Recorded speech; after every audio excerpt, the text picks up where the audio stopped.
તો આ તરફ સુરતમાં સ્કૂલ વાન પલટી જવા મુદ્દે પોલીસે કાર્યવાહી કરી, જેમાં વાલીએ ફરિયાદ નોંધાવતા વાન ચાલકની ધરપકડ કરાઈ। ઓલપાડના મુળદ પાટિયા નજીક સ્કૂલ વાને પલટી મારી હતી। વાનમાં સવાર 9 વિદ્યાર્થીઓ પૈકી 6 બાળકોને ઈજા પહોંચી હતી। સામે અન્ય સ્કૂલ બસ આવતા વાન ચાલકે કાબુ ગુમાવ્યો હતો। બંટી નામનો યુવક પૂરપાટ ઝડપે વાન ચલાવી રહ્યો હતો। પોલીસે ઘટનાસ્થળે પહોંચી ઘટનાનું નિરીક્ષણ કર્યું।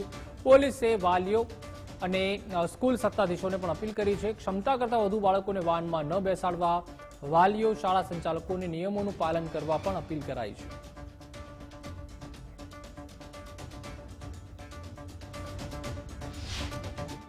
ये हमारे स्कूल का जो एक प्राइवेट इको व्हीकल था उसका एक्सीडेंट हुआ है। सो हम लोग आफ्टर 15 मिनट स्पॉट पे पहुंचे, क्योंकि उस वक्त हमें सडनली पता नहीं था और ये शायद कुछ एक एक्सीडेंट किसी बस और इको में हुआ। So we reach to the hospital और हॉस्पिटल में जाके हमने देखा तो कुछ मेजर इंजरी नहीं था, बस एक ही सारे जो बच्चे हैं वो सेफ एंड सिक्योर है।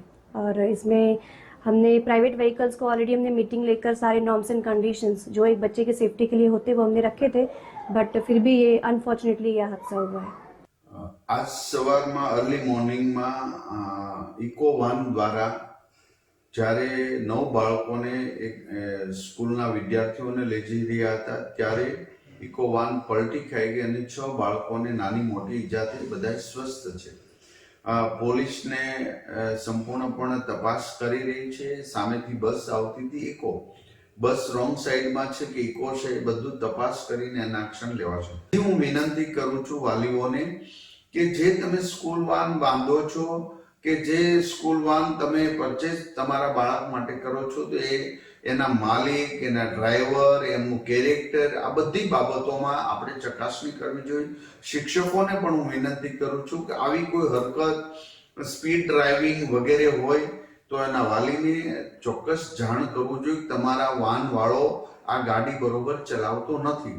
આ જે સ્કૂલ વેનનો ચાલક છે બંટી શર્મા, જે કીમ ગામમાં રહે છે, એમની પોલીસ દ્વારા ધરપકડ કરવામાં આવી છે। આરોપીની સામે ભારતીય ન્યાય સંહિતા અને મોટર વ્હીકલ એક્ટ હેઠળ ગુનો દાખલ કરવામાં આવેલો છે।